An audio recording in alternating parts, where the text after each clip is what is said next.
Who would believe that a short, dark, and ugly woman could not only manipulate the emperor, but also incite 8 princes of the royal family to turn against each other, leading to the downfall of the dynasty? This woman was Jia Nanfeng, the empress of Emperor Hui of Jin, Sima Zhong. The crisis she sparked was one of the bloodiest royal family uprisings in history, known as the War of the 8 Princes. To understand the War of the 8 Princes, we must first go back to its institutional starting point, the feudal system established by Emperor Wu of Jin, Sima Yan. After ascending to the throne, Sima Yan's greatest fear was that someone would usurp power from within, much like his grandfather, Sima Yi Doi. He concluded that the Wei dynasty had fallen because the imperial clan was too weak. Therefore, he took a significant step by enfeoffing 27 princes of the same surname. These princes were not mere figureheads. Major principalities had 20,000 households and 5,000 troops, medium principalities had 10,000 households and 3,000 troops, and minor principalities had over 5,000 households and 1,500 troops. The princes had troops, land, and the authority to appoint officials. Sima Yan even allowed these princes to serve as regional governors. For example, Prince Sima Liang of Runan governed Yuzhou, Prince Sima Yi of Chu governed Jingzhou, and Prince Sima Lun of Zhao governed Guangzhou. They were both princes and regional leaders, able to collect taxes and wage wars. Sima Yan's plan was to have his relatives control the regions to prevent outsiders from gaining too much power, and to have these princes bring troops back to the capital if there were any changes. However, this system could only function if the person on the throne had the ability to control these princes. Thus, Sima Yan planted a second major time bomb. He chose as his successor the historically infamous Emperor Hui of Jin, Sima Zhong, who was genuinely intellectually disabled. Historical records indicate that Sima Zhong lacked the ability to handle political affairs. Even the basic ability to distinguish between near and far in handwriting is lacking. This is a classic case of low intelligence and a complete lack of governing ability. Every minister in the court is aware of this issue. Even elderly officials, emboldened by alcohol, would pat the emperor's bed and hesitantly say, "Your imperial bed will soon be occupied by a fool.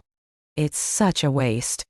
Sima Yan understood the implication, but he did not change his mind. Why not change?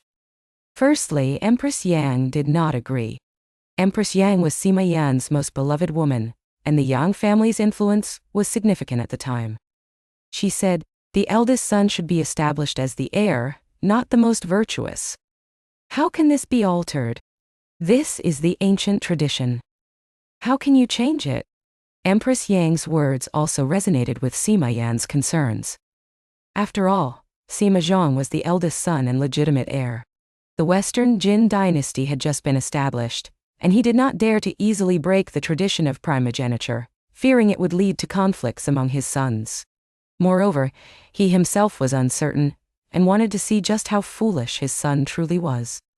To test his son, Sima Yan sent a pile of documents to the Eastern Palace for Sima Zhong to review. Sima Zhong was incapable of handling this task. At the time, the princess consort Jia Nanfeng was anxious, and quickly found someone to write on his behalf. A man named Zhang Hong suggested, "The prince does not read books. If the documents are filled with classical references, it will be obvious that someone else wrote them.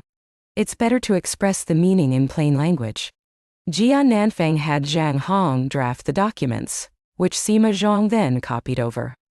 Sima Yan was quite pleased after reading them.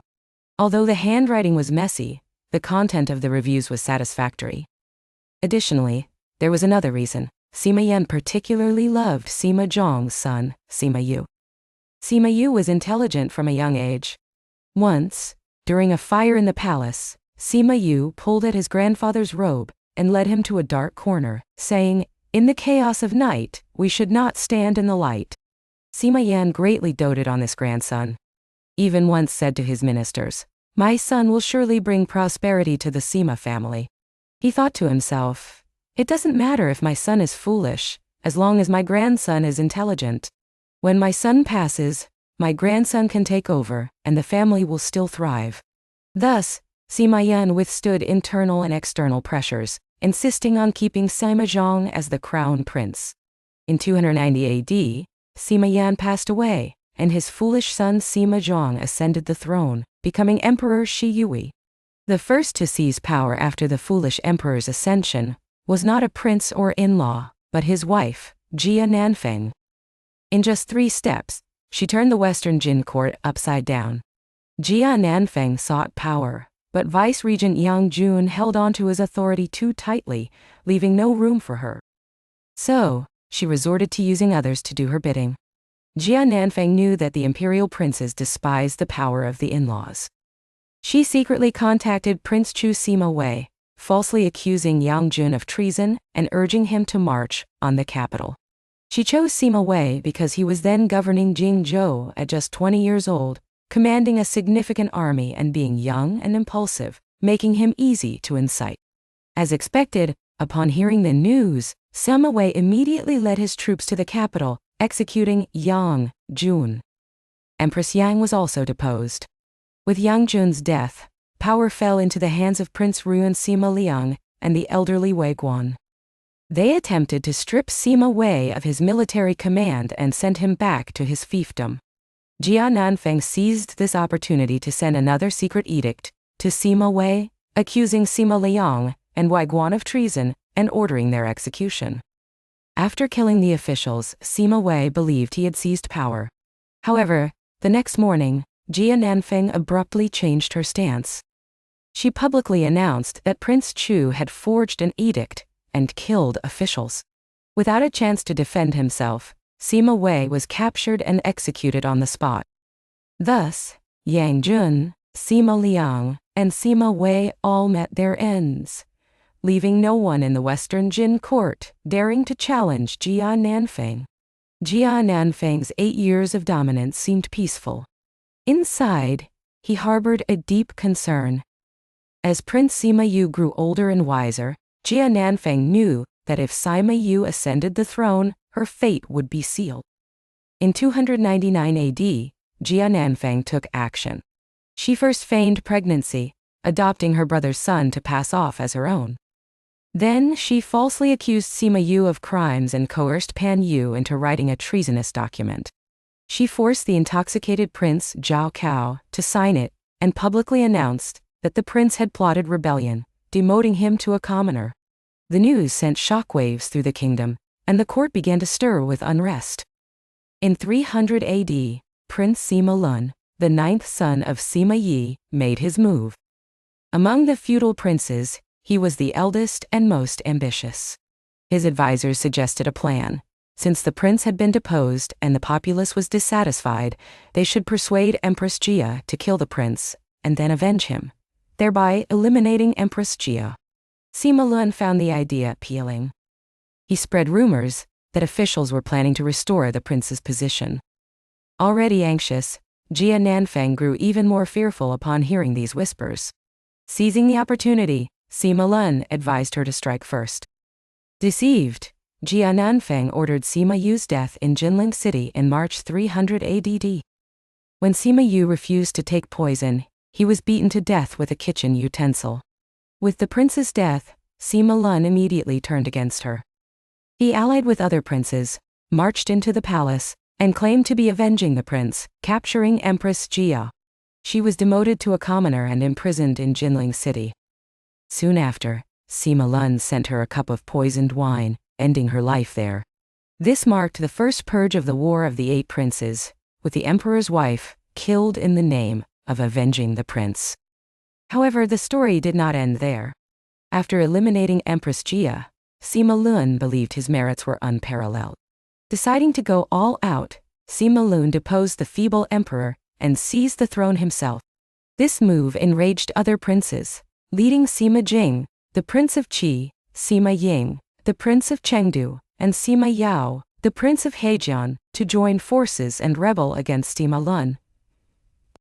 After several months of fighting, Sima Lun was defeated and killed, and the feeble emperor was restored to the throne. This marked the second round of purges in the War of the 8 Princes. With Sima Lun's death, the 3 princes entered the capital, and Sima Jiang, the prince of Qi, became the new power broker. However, like Jia Nanfeng before him, Sima Jiang became arrogant once he gained power, disregarding the other princes. This led Sima Yao and Sima Yi, the prince of Changsha, to rebel and kill Sima Jiang, with power then falling into Sima Yi's hands. This was the third round of purges. Sima Yi was a capable leader and a formidable warrior, but after securing control of Luoyang, Sima Jing and Sima Yao grew dissatisfied. In 303 AD, Sima Yao sent General Zhang Fang with 70,000 elite troops, while Sima Jing led a force of over 200,000 soldiers to attack Luoyang. The allied army of over 200,000 besieged the city, but Sima Yi and the Luoyang garrison held firm, achieving victory after victory. By early 304 AD, the city was running out of supplies. Sima Yue, the prince of Donghai, conspired with the Jin forces to capture Sima Yi, who was then handed over to Zhang Fang. Zhang Fang had Sima Yi roasted alive with fire. This marked the fourth round of purges. With Sima Yi's death, Sima Jing and Sima Yao entered the capital. Sima Jing entered Luoyang and was established as the new emperor, becoming the new power broker. However, he did not stay in Luoyang but returned to his own stronghold Yeqing. The center of the Western Jin Dynasty shifted from Luoyang to Yeqing. Sima Yue, accompanied by the feeble emperor, marched north to attack Sima Jing, but suffered a devastating defeat at the Battle of Langyi. A foolish emperor lay gravely wounded with 3 arrows in his body and captured. Sima Yu fled back to his fiefdom in Donghai.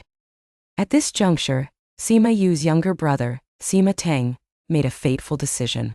He allied with the inspector of Yuzhou, Wang Jun, and invited the Xianbei to aid them. This invitation was akin to inviting a wolf into the house. The cavalry swiftly marched south, forcing Sima Ying, who was escorting the foolish emperor, to seek refuge with Sima Yao. The prince of Donghai, Sima Yue, then launched another campaign from Shandong, capturing Chang'an. Sima Ying and Sima Yao were subsequently killed, marking the end of the War of the 8 Princes after 16 years and 4 rounds of purging. 8 princes had taken the stage, but only Sima Yu emerged victorious. However, his victory held little meaning. The Western Jin Dynasty was left in ruins, its military strength depleted, public morale shattered, and the national treasury emptied. In their relentless power struggles, the princes had no qualms about enlisting foreign cavalry, such as the Xianbei. The Xiongnu seized the opportunity to declare independence, ultimately opening the gates to chaos.